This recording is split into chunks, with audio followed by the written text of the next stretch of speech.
বন্ধুরা, আজকের এই গল্পটি তোমাদের হৃদয়কে গভীরভাবে স্পর্শ করবে। কল্পনা করো, যদি কোনো মেয়ে তার স্বপ্ন আর সম্পর্কের জন্য সবকিছু দাওয়ায় লাগিয়ে দিয়ে থাকে, আর বছরের পর বছর সেই মেয়েটি একটি রেলওয়ে স্টেশনে ভিড়ের মাঝে গান গাইতে দেখা যায়, যখন তার স্বামী কোটি কোটি টাকার মালিক হয়ে গেছে। কি হবে যখন হঠাৎ তাদের চোখাচোখি হবে? কি হবে যখন অতীতের অসম্পূর্ণ কথা আর ভাঙা স্বপ্ন সামনে আসবে? তাই বন্ধুরা, এই গল্পটি শেষ পর্যন্ত অবশ্যই শুনবে, কারণ প্রতিটি মোড়ে এমন একটি সত্য পাবে যা তোমার নিঃশ্বাস থামিয়ে দেবে। বন্ধুরা, যদি তুমি প্রথমবার আমাদের চ্যানেলে এসে থাকো, তাহলে চ্যানেলটি সাবস্ক্রাইব করে নাও আর সঙ্গে বেল আইকনটিও প্রেস করে দাও, যাতে আমাদের ভিডিওগুলো সবার আগে তোমার কাছে পৌঁছায়। আর কমেন্টে তোমার নাম এবং তোমার শহরের নাম অবশ্যই লিখবে। কানপুর রেলওয়ে স্টেশনের একটি ভাঙ্গা চেয়ারে বসে একজন মহিলা গান গাইছিল। তার কণ্ঠে বেদনা ছিল, আর সেই বেদনাই মানুষকে থমকে দাঁড়িয়ে শুনতে বাধ্য করছিল। কেউ কয়েন ফেলল, কেউ উপেক্ষা করল, আর কেউ করুণার দৃষ্টিতে তাকাল। ভিড়ের হট্টগোল, ট্রেনের হুইসেল আর চাওয়ালাদের ডাকের মাঝেও তার কণ্ঠ স্পষ্ট শোনা যাচ্ছিল। সে গান গাইছিল, ঘৃণা বা অভিযোগের নয়, বরং আশার গান। তার চোখে অশ্রু ছিল, কিন্তু ঠোঁটে হাসি। সে কোনো সাধারণ মহিলা ছিল না। কখনো তাকে শহরের সবচেয়ে সুন্দরী বধূ বলে মনে করা হতো, কখনো তার হাসিতে পুরো বাড়ি আলোকিত হয়ে উঠত, কখনো সে তার স্বামীর জন্য স্বপ্নের সংসার সাজিয়েছিল। কিন্তু আজ সেই মহিলা ভাঙা হারমোনিয়াম আর পুরনো মাইকের সাহায্যে অচেনা মানুষদের কাছ থেকে তালি সংগ্রহ করছিল। তার নাম ছিল অনামিকা। কখনো অনামিকার জীবনের রং ছিল, স্বপ্ন ছিল, ভালোবাসা ছিল, আর সবচেয়ে বড় কথা, একজন সঙ্গী ছিল যার সঙ্গে সে সারা জীবন একসঙ্গে থাকার প্রতিজ্ঞা করেছিল। কিন্তু ভাগ্যের চাল বড় নির্মম হয়। তা সব কেড়ে নিল, সম্পর্ক আর সম্মানও। ভিড়ের মধ্যে দাঁড়ানো মানুষ অনামিকার গান শুনছিল, আর কিছুক্ষণের জন্য নিজেদের কষ্ট ভুলে যাচ্ছিল। কিন্তু অনামিকা প্রতিটি গানের সঙ্গে তার নিজের ভাঙা গল্প শোনাচ্ছিল। সেই সন্ধ্যায় প্ল্যাটফর্ম নম্বর 5-এ ভিড় অস্বাভাবিকভাবে বেশি ছিল। একটি চকচকে গাড়ি স্টেশনের বাইরে থামল। নিরাপত্তা কর্মী আর চাকররা পিছনে পিছনে হাঁটছিল। ভিড় চিড়ে একজন পুরুষ প্ল্যাটফর্মে এলো। তার চলায় আত্মবিশ্বাস ছিল, পোশাকে ঔজ্জ্বল্য আর মুখে সাফল্যের ঝলক। সে ছিল অর্ণব, শহরের বিখ্যাত ব্যবসায়ী। কিন্তু তখনই তার দৃষ্টি পড়ল সেই দিকে, যেখানে ভিড়ের মাঝে একটি ভাঙা চেয়ারে বসে অনামিকা গান গাইছিল। এক মুহূর্তের জন্য তার হৃদয় থেমে গেল। সেই মুখ, যাকে সে কখনো তার স্বপ্নের রানী বলেছিল, সেই মুখ আজ ধুলো আর অশ্রুতে ঢাকা ছিল। সেই মহিলা, যাকে সে কখনো 7টি প্রতিজ্ঞার সঙ্গে গ্রহণ করেছিল, সেই মহিলা আজ মানুষের কাছে গান গেয়ে জীবিকা নির্বাহ করছিল। অর্ণবের চোখ ধাঁধিয়ে গেল, তার নিঃশ্বাস তীব্র হয়ে উঠল। এটা কিভাবে সম্ভব? সে ভাবল, এটা কি সেই অনামিকা, আমার স্ত্রী? ভিড় তখনও তার কণ্ঠে মগ্ন ছিল, কিন্তু অর্ণবের জন্য যেন পুরো স্টেশন নিস্তব্ধ হয়ে গিয়েছিল। তার কানে শুধু অনামিকার গান গুঞ্জন করছিল, আর হৃদয়ে প্রশ্নের বন্যা উতলে উঠেছিল। অর্ণব সেখানেই দাঁড়িয়ে রইল, তার পা এগিয়ে যেতে অস্বীকার করছিল। অনামিকা তাকে দেখেনি, তার জন্য তো প্রতিটি মানুষই আজ শুধু ভিড়ের অংশ ছিল। কিন্তু অর্ণবের জন্য এই দৃশ্য তার আত্মাকে ঝাঁকিয়ে দেওয়ার মতো ছিল। এই বছরগুলো তো কি ঘটেছিল? কিভাবে সেই মেয়ে, যার চোখে কখনো স্বপ্নের তারা ঝলমল করত, আজ স্টেশনের ধুলোয় হারিয়ে গেল? এটা কি তার নিজেরই ভুল ছিল, নাকি ভাগ্যের নির্মম খেলা? ভিড়ে কেউ হাত জোড় করছিল, কেউ টাকা ফেলছিল, কিন্তু অর্ণব সেখানেই জমে দাঁড়িয়েছিল, যেন কেউ তার পায়ের শিকল বেঁধে দিয়েছে।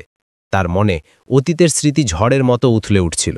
বিয়ের মণ্ডপ, অনামিকার হাসি, তার কানে গুঞ্জন করা 7টি প্রতিজ্ঞার শব্দ, আর তারপর হঠাৎ ভাঙা সম্পর্ক। অনামিকা গাইছিল, জীবনে অনেক কিছু কেড়ে নিয়েছে, তবুও আশা এখনো বাকি আছে। আর অর্ণবের চোখে অশ্রু ঝরে পড়ল। স্টেশনের ভিড়ে দাঁড়িয়ে অর্ণব যেন পাথরের মূর্তি হয়ে গিয়েছিল। তার চোখ বারবার অনামিকার ওপর স্থির হচ্ছিল। প্রতিটি সুর, প্রতিটি শব্দ তার হৃদয়কে ছিন্ন ভিন্ন করছিল। কিন্তু এই বেদনার পিছনে ছিল একটি দীর্ঘ ইতিহাস, একটি অতীত যাকে সে কখনো কবর দেওয়ার চেষ্টা করেছিল, কখনো এই সম্পর্ক স্বপ্ন দিয়ে বোনা হয়েছিল। অনামিকা একটি সাধারণ মধ্যবিত্ত পরিবারের মেয়ে ছিল, কিন্তু তার মধ্যে শিল্পের ভাণ্ডার ছিল। তার কণ্ঠে জাদু ছিল, আর তার স্বপ্নে সঙ্গীত বাস করত। অন্যদিকে অর্ণব ছিল একজন উচ্চাকাঙ্ক্ষী যুবক, বড় স্বপ্নের মালিক। পড়াশোনা শেষ করে সে ব্যবসা শুরু করল, আর ধীরে ধীরে সাফল্যের সিঁড়ি বেয়ে উঠতে লাগল। তাদের দেখা হয়েছিল একটি সঙ্গীত অনুষ্ঠানে। অর্ণব অনামিকার কণ্ঠে এমন কিছু পেয়েছিল যা সে আগে কখনো অনুভব করেনি। ধীরে ধীরে দেখা সাক্ষাৎ বাড়ল, আর দুজনের জগৎ একে অপরের চারপাশে ঘুরতে লাগল। যখন তারা বিয়ের সিদ্ধান্ত নিল, তখন শহরে আলোচনা ছড়িয়ে পড়ল, সঙ্গীতের দেবী আর ব্যবসার রাজপুত্রের জুটি। বিয়ের দিন অনামিকা যখন বধূরূপে এলো, তখন তার সৌন্দর্য দেখে সবাই অবাক হয়ে গিয়েছিল। অর্ণব সেই রাতেই তাকে প্রতিজ্ঞা করেছিল, অনামিকা, পরিস্থিতি যাই হোক না কেন, আমি সবসময় তোমার পাশে থাকব। বিয়ের প্রথম বছরগুলো অত্যন্ত সুন্দর ছিল। অর্ণবের ব্যবসা বাড়ছিল আর অনামিকার সঙ্গ তার জীবনকে পরিপূর্ণ করে তুলছিল। কিন্তু ধীরে ধীরে জিনিস বদলাতে শুরু করল। অর্ণবের উচ্চাকাঙ্ক্ষা বাড়তে লাগল। ব্যবসায় প্রতিযোগিতা তীব্র হল, আর সে প্রতিটি মুহূর্ত, প্রতিটি নিঃশ্বাস তার ব্যবসার জন্য উৎসর্গ করল। অনামিকা চাইত তার স্বামী মাঝে মাঝে তার কথা শোনে, তার স্বপ্নকেও জায়গা দেয়।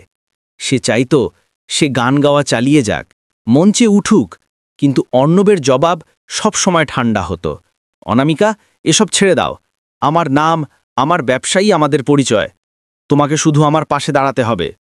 ধীরে ধীরে তাদের সম্পর্কে ফাটল ভরতে লাগল। একদিন অনামিকা বলল, অর্ণব, আমি আমার প্রথম অ্যালবাম রেকর্ড করতে চাই, এটা আমার স্বপ্ন। কিন্তু অর্ণব রাগে ফেটে পড়ল, স্বপ্ন? তোমার স্বপ্ন কখনো আমাদের কিছু দিয়েছে? আমি তোমাকে রানী করে রেখেছি, আর তুমি মঞ্চে দাঁড়িয়ে লোকের সামনে গান গাইতে চাও? এটা আমার জন্য অপমান। এটা শুনে অনামিকার জগৎ কেঁপে উঠল। সেই মানুষটি যে কখনো তার কণ্ঠের প্রেমে পড়ে তার সঙ্গে বিয়ে করেছিল, আজ সেই তার কণ্ঠকে অকেজো মনে করছিল। দিন গড়াতে লাগল, ঝগড়া বাড়তে লাগল। অনামিকার নীরবতা তার হৃদয়কে খেয়ে ফেলছিল। অর্ণবের ব্যস্ততা আর রাগ তাকে প্রতিদিন একা করে দিচ্ছিল। তারপর এলো সেই রাত যখন তাদের সম্পর্ক চিরতরে পাল্টে গেল। বৃষ্টি হচ্ছিল, বাইরে ঝড় ছিল, আর বাড়ির ভেতরেও। অর্ণব আর অনামিকার মধ্যে তীব্র তর্ক হল। তুমি আমার জগৎ বুঝতে চাও না, অর্ণব চিৎকার করল। আর তুমি আমার পরিচয় মুছে দিতে চাও, অনামিকা কেঁদে উঠল। রাগের মাথায় অর্ণব এমন কথা বলে ফেলল যা সম্পর্ককে শিকড় থেকে উপড়ে ফেলে দেয়। যদি তোমার গানের প্রতি এতই ভালোবাসা থাকে, তাহলে যাও, গান গাও, আমার বাড়িতে তোমার জন্য কোনো জায়গা নেই। এই শব্দ শুনে অনামিকার পায়ের তলার মাটি সরে গেল।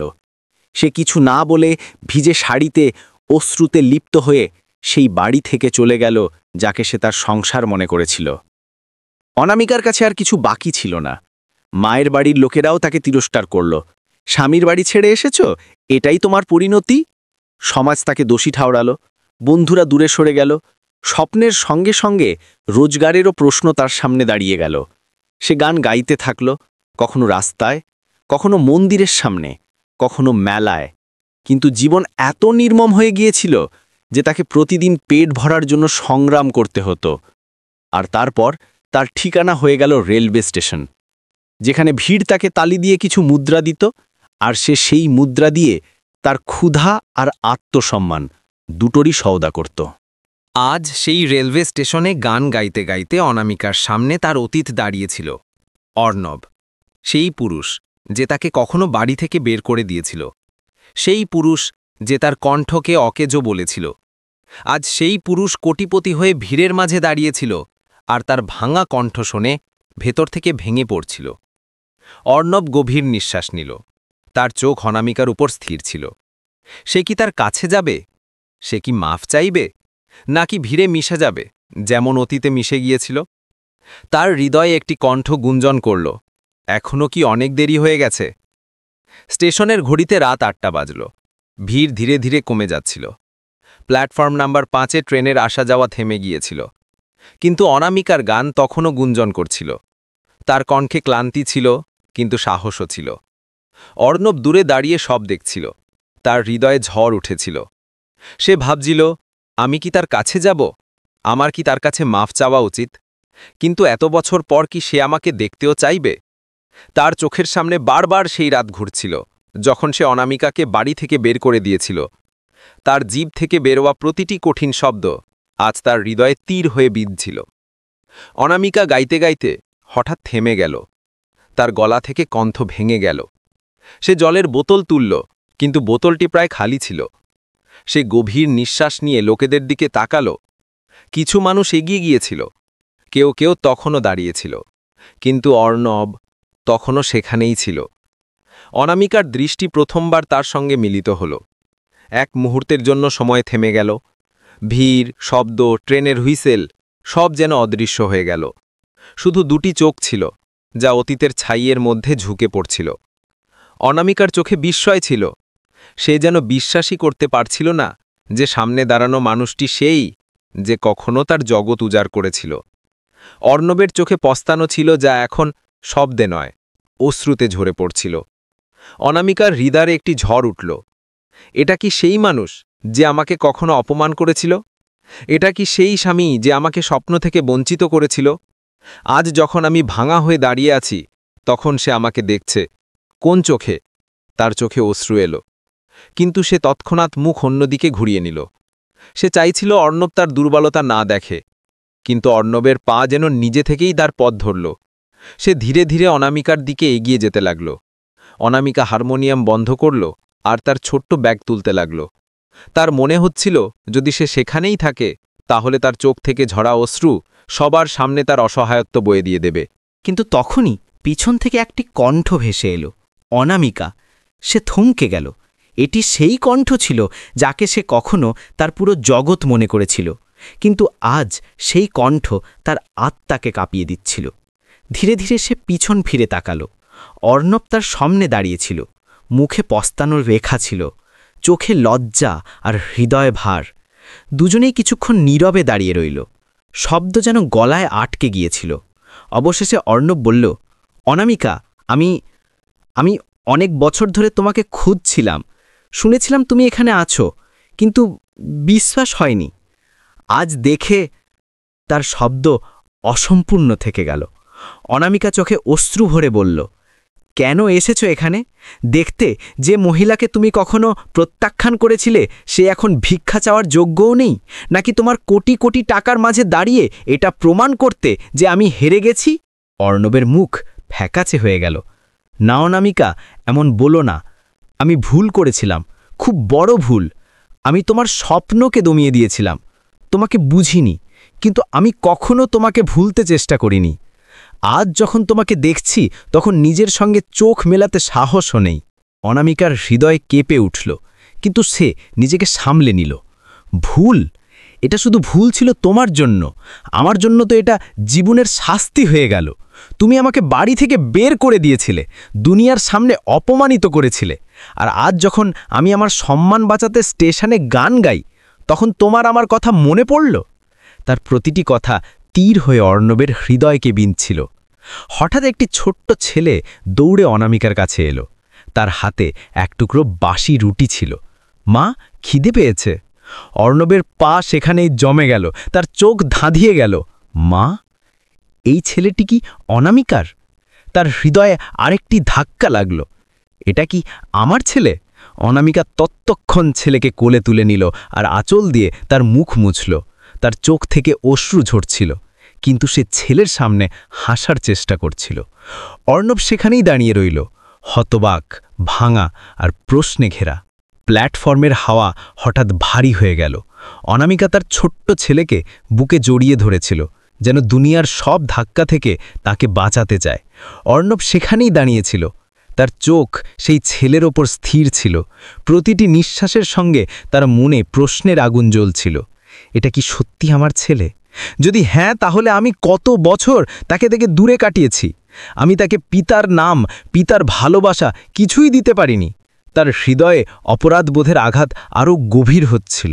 ছেলেটি তার নিষ্পাপ চোখে অর্ণবের দিকে তাকাল। মা, এটা কে? তার কণ্ঠ ছিল ভোলা, কিন্তু প্রশ্নটি অর্ণবের হৃদয়ে ঝড় তুলে দিল। অনামিকা ইতস্তত করে বলল, ব্যাটা, এটা কেউ না, শুধু একজন পথিক।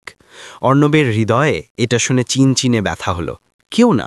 যে মহিলা তাকে কখনো তার জগৎ বলেছিল, আজ সে তার সামনে তাকে কেউ না বলছে। কিন্তু সে কি এই কেউনার পরিচয় আবার ফিরে পেতে পারবে? অনামিকা ছেলের হাত ধরে চলে যেতে লাগল, কিন্তু অর্ণব ধীর কণ্ঠে বলল, অনামিকা, এটা কি আমার ছেলে? তার প্রশ্নে অনামিকা থমকে গেল। তার চোখ থেকে অশ্রু ঝরে পড়ল, কিন্তু ঠোঁট বন্ধ রইল। আমি কখনো তোমাকে ঠকাইনি অর্ণব। এই ছেলে সেই সম্পর্কের নিদর্শন যাকে তুমি নিজের হাতে ভেঙেছিলে। তার কণ্ঠ কাঁপছিল, কিন্তু শব্দ তলোয়ারের মতো ছিল। অর্ণবের চোখ থেকে অশ্রু ঝরে পড়ল। তাহলে এর মানে আমি এই ছেলের বাবা? অনামিকা তাকে কঠিন দৃষ্টিতে দেখল। বাবা? বাবা সেই হয় যে তার ছেলের হাত ধরে, তাকে ক্ষুধা থেকে বাঁচায়, তার হাসির সহায় হয়। তুমি কোথায় ছিলে যখন এই ছেলে ক্ষুধায় কাঁদছিল? তুমি কোথায় ছিলে যখন এটা শীতে কাঁদছিল আর আমি তার জন্য রুটি খুঁজছিলাম? আজ তুমি নিজেকে বাবা বলার অধিকারী নও অর্ণব। অর্ণব সেখানেই মাটিতে বসে পড়ল। তার হৃদয়ের ভার আর সহ্য হচ্ছিল না। অনামিকা, আমাকে মাফ করে দাও। আমি অন্ধ ছিলাম, আমার উচ্চাকাঙ্ক্ষায় ডুবে গিয়েছিলাম। আমি তোমাকে হারিয়েছি, আর আজ দেখছি আমি শুধু তোমাকেই নয়, আমার ছেলেকেও হারিয়েছি। অনামিকার চোখে অশ্রু ছিল, কিন্তু তার ভেতরে বছরের পর বছর ধরে জমে থাকা বেদনা ছিল, যা একটি মাফ দিয়ে মুছে যায় না। অর্ণব, কিছু ক্ষত এমন হয় যা কখনো ভরে না। তুমি আমার স্বপ্ন ভেঙেছিলে, আমার সম্পর্ককে অপমান করেছিলে, আর এখন তুমি আমাকে এই বলে থামাতে চাও যে তোমার পশ্চাত্তাপ হয়েছে। পশ্চাত্তাপ আমারও হয় যে আমি তোমার উপর ভরসা করেছিলাম। ভিড় তখনও প্ল্যাটফর্ম দিয়ে যাচ্ছিল, কিন্তু তাদের দুজনের জন্য জগৎ থেমে গিয়েছিল। কিছু মানুষ থমকে এই দৃশ্য দেখছিল, যেন এটা কোনো সিনেমার দৃশ্য। কিন্তু এটা সিনেমা নয়, বরং দুটি জীবনের ছিন্ন ভিন্ন সত্য ছিল। ছেলেটি নিষ্পাপভাবে দুজনের দিকে তাকাচ্ছিল। মা, এই আঙ্কেল কেন কাঁদছে? অনামিকা ছেলেকে কোলে তুলে ধীর কণ্ঠে বলল, কারণ ও বুঝে গেছে যে ও তার জীবনের সবচেয়ে বড় অপরাধ করেছে। অর্ণব মাথা নিচু করে বলল, অনামিকা, যদি জীবন আমাকে একটি সুযোগ দিয়ে থাকে তাহলে আমি এটা হারাতে চাই না। আমি শুধু তোমার মাফ চাই না, আমি তোমার আর আমাদের ছেলের জীবন সাজাতে চাই। আমাকে আবার চেষ্টা করতে দাও। অনামিকার চোখ ধাঁধিয়ে গেল। সে ভাবল, এটা কি সেই মানুষ যে আমাকে কখনো বাড়ি থেকে বের করে দিয়েছিল? এটা কি সত্যি বদলে গেছে, নাকি এটা শুধু এক মুহূর্তের দুর্বলতা? তার হৃদয় প্রশ্নের ঝড় ছিল। কিছুক্ষণ নীরবতার পর অনামিকা বলল, অর্ণব, যে সম্পর্ক ছাই হয়ে যায় তাকে আগুন আবার জ্বালাতে পারে না। আমি এখন শুধু আমার ছেলের জন্য বাঁচি, আর আমি চাই না যে তার জীবন আবার সেই বেদনার অংশ হয় যা আমি সহ্য করেছি। তার শব্দ অর্ণবকে ভেঙে দিল। সে বুঝে গেল যে মাফ চাওয়া সহজ, কিন্তু হারানো বিশ্বাস ফিরে পাওয়া সবচেয়ে কঠিন। রেলওয়ে স্টেশনের হলুদ আলোয় প্ল্যাটফর্মে ছড়িয়ে থাকা নীরবতা সব কিছু বলে দিচ্ছিল। অনামিকা ছেলেকে কোলে নিয়ে ভিড় থেকে দূরে এক কোণে চলে গেল। সে চাইছিল না তার চোখ থেকে ঝরা অশ্রু অন্য কারো চোখে পড়ুক, কিন্তু অর্ণবের পা থামছিল না। সে অনামিকার পিছনে পিছনে হাঁটতে লাগল। অর্ণবের ভেতরে একটা ঝড় ছিল। আমি সব হারিয়েছি, কিন্তু হয়তো ভাগ্য আমাকে আবার এই সুযোগ দিয়েছে। তার চোখের সামনে এখন শুধু সেই দৃশ্যই ঘুরছিল। অনামিকা স্টেশনে গান গাইছে, ছেলে ক্ষুধায় কাঁদছে। এটাই কি সেই জীবন আমি তাকে দিয়েছি? এটাই কি আমি হতে পেরেছি? স্বামী আর পিতা হয়েও একজন অচেনা? তার হৃদয় অপরাধ বোধে ভরে গিয়েছিল। অনামিকা ছেলেকে কম্বল দিয়ে ঢেকে দিল আর মাটিতে বিছানো বস্তার ওপর বসল। তার চোখ এখন শুকিয়ে গিয়েছিল, কিন্তু মুখ ক্লান্তি আর বেদনায় ভরা ছিল। ছেলে মায়ের কোলে মাথা রেখে ধীরে ধীরে ঘুমিয়ে পড়ল। অনামিকা তার কপালে চুমু খেতে খেতে ভাবছিল, এই ছেলে আমার সবচেয়ে বড় সম্পদ। আমি যে কোনো পরিস্থিতিতে তাকে দুঃখ সহ্য করতে দেব না। কিন্তু ভেতরে ভেতরে এসে জানত যে পরিস্থিতি তার বিরুদ্ধে। গান গেয়ে যতটুকু উপার্জন করত তাতে মুশকিলে 2 বেলার খাবারের ব্যবস্থা হতো। ধীরে ধীরে অর্ণব তার সামনে এসে দাঁড়াল। সে সাহস জুটিয়ে বলল, অনামিকা, আমি জানি আমি তোমাকে অনেক বেদনা দিয়েছি, কিন্তু অন্তত এই ছেলের জন্য আমাকে তোমার পাশে দাঁড়াতে দাও। আমি তাকে সব দিতে চাই যা আমি কখনো দিতে পারিনি। অনামিকা মাথা তুলে তার দিকে তাকালো। তার চোখে অশ্রু ছিল না, কিন্তু তাতে ঠান্ডা চিনচিনে ব্যথা ছিল। কেন অর্ণব? যাতে লোকে বলে যে কোটিপতি স্বামী দয়া দেখিয়ে তার স্ত্রী আর ছেলেকে গ্রহণ করেছে? না, আমার দয়া চাই না। অর্ণব চুপ হয়ে গেল। তার কাছে শব্দ ফুরিয়ে গিয়েছিল। ঠিক তখনই কিছু পথিক থমকে তাদের দেখতে লাগল। কেউ ফিসফিস করে বলল, এটা কি সেই মহিলা নয় যে আগে কোনো বড় বাড়ির বউ ছিল? দেখো আজ কোথায় এসে পড়েছে। আরেকজন বলল, ওই লোকটি, এটা তো সেই অর্ণব, তাই না? কোটিপতি। তাহলে কি এটা সত্যিই তার স্ত্রী? ভিড় ধীরে ধীরে গল্প বানাতে লাগল। অনামিকার মুখ লজ্জায় আর রাগে জ্বলে উঠল। সে অর্ণবকে বলল, দেখলে, এটাই কারণ যে আমি তোমাকে কাছে আসতে দিতে চাই না। লোকে এখনও আমাকে তোমার নামে ওজন করবে। আমি আমার ছেলেকে এই ফিসফাসের মাঝে বড়া করতে চাই না। অর্ণব দৃঢ় কণ্ঠে বলল, না অনামিকা, এখন আর কারো কথা গুরুত্ব রাখে না। আমি প্রতিজ্ঞা করছি, তুমি আমাকে গ্রহণ করো বা না করো, আমি তোমার ছেলের সহায় হব। আমি তার জীবনকে সেই আলো দেব যা তাকে পাওয়া উচিত। অনামিকা কটাক্ষ করে বলল, সহায়? সহায় দেওয়ার অধিকার তুমি অনেক আগেই হারিয়েছ। সহায় সেই দিতে পারে যে কখনো পাশে দাঁড়িয়েছিল। কিন্তু ভেতরে ভেতরে তার হৃদয় কাঁপছিল। সে কি সত্যিই তার ছেলেকে সেই সুবিধা থেকে দূরে রাখতে পারবে যা অর্ণব দিতে পারে? রাত গভীর হল। স্টেশন প্রায় খালি হয়ে গিয়েছিল। অনামিকা ছেলের সঙ্গে এক কোণে ঘুমিয়ে পড়ল, আর অর্ণব সেখানেই কাছে দাঁড়িয়ে দেয়ালে ঠেকে সারা রাত জেগে রইল। তার চোখে ঘুম ছিল না, শুধু পস্তানো, ভয় আর আশা। সে ভাবল, হয়তো এই রাত আমার জীবনের সবচেয়ে বড় পরীক্ষা। যদি আমি এটাকে পার করে ফেলি, তাহলে আমি আমার সম্পর্ক বাঁচাতে পারব। সকালের প্রথম ট্রেনের হুইসেল বাজল। সূর্যের হালকা রশ্মি প্ল্যাটফর্মে ছড়িয়ে পড়ল। অনামিকা ছেলেকে তুলে বুকে জড়িয়ে ধরল আর গানের জন্য তৈরি হতে লাগল। অর্ণব তখনও সেখানেই ছিল, ক্লান্ত, কিন্তু তার মুখে একটি নতুন সংকল্প ছিল। যাই হোক না কেন, এখন আমি অনামিকা আর আমার ছেলের জীবন বদলে দেব। সকালের আলো এখন পুরো স্টেশনে ছড়িয়ে পড়েছিল। অনামিকা ছেলেকে তৈরি করল আর গানের জন্য জায়গা খুঁজতে লাগল। কাছেই অর্ণব দাঁড়িয়েছিল। তার দৃষ্টি প্রতি মুহূর্তে অনামিকা আর ছেলের ওপর স্থির ছিল। ছেলে হঠাৎ অর্ণবের দিকে তাকালো। তার নিষ্পাপ চোখে চমক ছিল। মা, এই আঙ্কেল সারা রাত আমাদের কাছেই দাঁড়িয়েছিল। এটা কে? অনামিকার হৃদয় এক মুহূর্তের জন্য কেঁপে উঠল। সে উত্তর দিতে যাচ্ছিল, কিন্তু অর্ণব নিচু হয়ে ছেলের সঙ্গে বলল, আমি তোমার বন্ধু। ছেলে নিষ্পাপভাবে বলল, তাহলে বন্ধু, তুমি কি আমাকে একটা খেলনা এনে দেবে? আমার কাছে কোনো খেলনা নেই। অর্ণবের চোখ ভরে এলো। হ্যাঁ, একদম, তুমি যত খেলনা চাও সব দেব। অনামিকা তৎক্ষণাৎ ছেলের হাত ধরল। না, কারো কাছে কিছু চাইবে না, আমাদের কারো দায়া চাই না। ছেলে নিষ্পাপভাবে মায়ের দিকে তাকালো। কিন্তু মা, এই আঙ্কেল তো ভালো লাগছে। অর্ণব অনামিকাকে বলল, অনামিকা, আমি দয়া দেখাচ্ছি না, এটা আমার অধিকার সেই ছেলের উপর যে আমারও। অনামিকার মুখ কঠিন হয়ে গেল। তুমি তোমার অধিকার অনেক আগেই হারিয়েছিলে অর্ণব, যখন আমি সাহায্য চেয়েছিলাম আর তুমি মুখ ফিরিয়ে নিয়েছিলে। এখন আমার ছেলের কাছে এসে বাবা হওয়ার দাবি করো না। সেই মুহূর্তে প্ল্যাটফর্মে দাঁড়ানো কিছু লোক তামাশা দেখতে লাগল। কেউ তিরস্কার করে বলল, ওয়াহ রে জামানা, কোটিপতি লোকের বউ এখানে গান গাইছে আর এটা দাঁড়িয়ে দেখছে। আরেকজন বলল, যদি সত্যিই পুরুষ হয় তাহলে কেন এটাকে নিয়ে যায় না? অনামিকার চোখ ভরে এলো। দেখলে অর্ণব, এটাই কারণ যে আমি তোমার সঙ্গে দাঁড়াতে ভয় পাই। লোকে আমাদের গল্পকে তামাশা বানিয়ে দেবে। অর্ণব ভিনের পরোয়া না করে বলল, অনামিকা, আমি জানি আমি তোমাকে অনেক আঘাত দিয়েছি, কিন্তু আর নয়। আমি এই ছেলের জন্য বদলাবো, তুমি বিশ্বাস করো বা না করো। ছেলে নিষ্পাপভাবে বলল, মা, যদি এই বন্ধু সত্যিই বদলে গেছে তাহলে ওকে মাফ করে দাও না। আমার বাবা চাই, সবার কাছে বাবা থাকে। অনামিকার হৃদয়ে এক মুহূর্তের জন্য গলে গেল, কিন্তু পরক্ষণেই সে ছেলেকে বুকে জড়িয়ে ধরল আর বলল, না, আমার ভয় হয় যে যদি আমি আবার ভরসা করি তাহলে সেই গল্প আবার না ঘটে। অর্ণব এখন বুঝে গিয়েছিল যে এই যুদ্ধ সহজ হবে না। অনামিকার ক্ষত এত গভীর ছিল যে শুধু শব্দ দিয়ে তা ভরানো যাবে না। সে মনে মনে প্রতিজ্ঞা করল, এখন আমি শুধু বলবো না, আমার কাজ দিয়ে প্রমাণ করব। যত সময়ই লাগুক, আমি অনামিকার আমার ছেলের ভরসা ফিরিয়ে আনব। রেলওয়ে স্টেশনের সেই ভিড়, সেই হট্টগোল, সেই তাড়াহুড়ো, কিন্তু এবার অর্ণবের হৃদয় ছিল ভিন্ন। সে আর শুধু তামাশাবিন স্বামী হয়ে থাকতে চায় না, সে সত্যি পিতার জীবনসঙ্গীর ভূমিকা পালন করতে চায়। সকাল সকাল অনামিকা গানের জন্য দাঁড়ালো।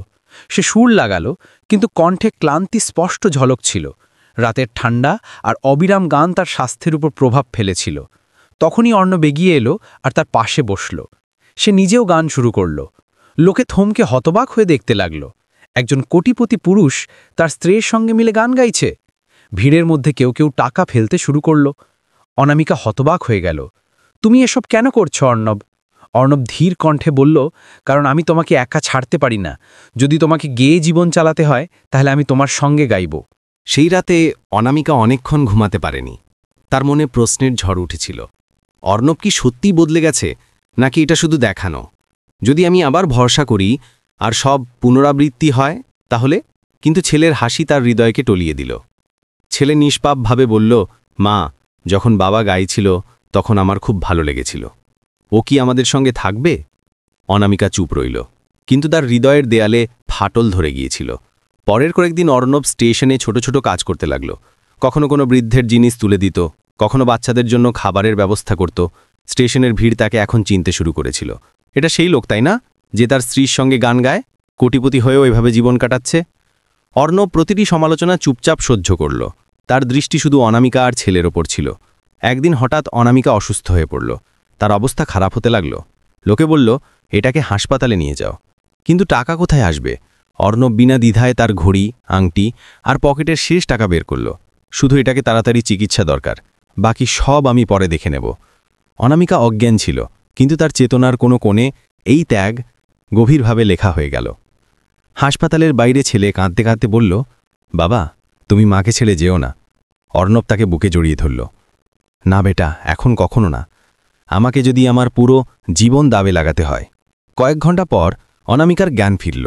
সে দেখল ছেলে অর্ণবের কোলে ঘুমিয়ে আছে, আর অর্ণবের চোখ থেকে অশ্রু গড়াচ্ছে। সে হতবাক হয়ে গেল। এটা সেই মানুষ যে তাকে কখনো একা ছেড়ে দিয়েছিল, কিন্তু আজ সেই তার জন্য তার সব কিছু হারাতে প্রস্তুত ছিল। হাসপাতালের ঘর নিস্তব্ধ ছিল, শুধু মেশিনের হালকা বিপ আর ছেলের নিষ্পাপ নিঃশ্বাস গুঞ্জন করছিল। অনামিকা ধীরে ধীরে চোখ খুলল। সামনে সেই মুখ, অর্ণব, কিন্তু এখন তার চোখে অহংকার নয়, বরং নম্রতা, পোস্তানো আর সত্য ছিল। অর্ণব কাঁপা কণ্ঠে বলল, অনামিকা, আমি স্বীকার করি আমি তোমাকে একা ছেড়েছিলাম, তোমার তনিমার কারণ হয়েছিলাম, কিন্তু আর নয়। এখন আমি প্রতিটি বেদনায় তোমার পাশে থাকতে চাই। অনামিকার চোখ থেকে অশ্রু গড়িয়ে পড়ল। তোমার শব্দ অনেক শুনেছি অর্ণব, কিন্তু এবার তোমার কাজ আমাকে ভাবতে বাধ্য করেছে। ঠিক তখনই ছেলে জেগে উঠল। সে নিষ্পাপভাবে দুজনের হাত ধরল। মা, বাবাকে মাফ করে দাও না। আমরা তিনজনে একসঙ্গে থাকলে কত ভালো লাগবে। আমি আর একা থাকতে চাই না। অনামিকার হৃদয় গলতে শুরু করল। সে অর্ণবের দিকে তাকালো, তারপর ছেলের নিষ্পাপ চোখের দিকে। কয়েকদিন পর অনামিকা আবার স্টেশনে পৌঁছল, কিন্তু এবার একা নয়, তার সঙ্গে ছিল অর্ণব আর ছেলে। ভিড় জমে গেল। কেউ তিরস্কার করে বলল, বাহ, এখন কোটিপতি তার বউয়ের সঙ্গে গান গায়। কিন্তু অর্ণব হেসে বলল, হ্যাঁ, আর এটাই আমার সবচেয়ে বড় সৌভাগ্য। আগে আমি এই মহিলার মূল্য বুঝিনি, এখন পুরো দুনিয়ার সামনে এর পাশে দাঁড়াব। ভিড় চুপ হয়ে গেল। অনেকের চোখে অশ্রু ছিল। সেই সন্ধে অনামিকা গান গাইল। অর্ণব তার সঙ্গে সঙ্গত করল, আর ছেলে তালি বাজাতে লাগল। সঙ্গীতে এখন বেদনা কম আর আশা বেশি ছিল। অনামিকা অনুভব করল যে তার পুরনো ক্ষত মুছে যেতে পারে না, কিন্তু অর্ণবের নতুন কাজ তাতে মলম হতে পারে। সে অর্ণবের দিকে তাকালো। যদি তুমি সত্যিই বদলে গিয়ে থাকো, তাহলে এই সফর আমার সঙ্গে নিভাতে হবে। অর্ণব তার হাত ধরল। এখন শেষ নিঃশ্বাস পর্যন্ত তোমার সঙ্গে। স্টেশনে গুঞ্জন করা সুর এখন শুধু উপার্জনের মাধ্যম ছিল না, বরং ভাঙা সম্পর্ক জোড়ার প্রতীক ছিল। অনামিকা, অর্ণব আর তাদের ছেলে তিনজনে মিলে নতুন জীবনের শুরু করল। তাদের গল্প প্রমাণ করে যে ভালোবাসা কখনো হারে না, যদি মানুষ তার কাজ দিয়ে তাকে জীবন্ত করে তোলে। বন্ধুরা, এই আবেগপ্রবণ গল্পটি তোমাদের কেমন লাগলো? অনামিকা কি ঠিক করল অর্ণবকে মাফ করে, নাকি তাকে একাই তার জীবন চালিয়ে যাওয়া উচিত ছিল? তোমার মতামত আমাদের কমেন্ট বক্সে অবশ্যই জানাবে। যদি গল্পটি তোমার হৃদয় ছুঁয়ে থাকে, তাহলে এটাকে লাইক করো, তোমার বন্ধুদের সঙ্গে শেয়ার করো, আর এমনই হৃদয়স্পর্শী গল্প শোনার জন্য আমাদের চ্যানেলটি সাবস্ক্রাইব করতে একদম ভুলো না। আবার দেখা হবে একটি নতুন আর আকর্ষণীয় গল্প নিয়ে।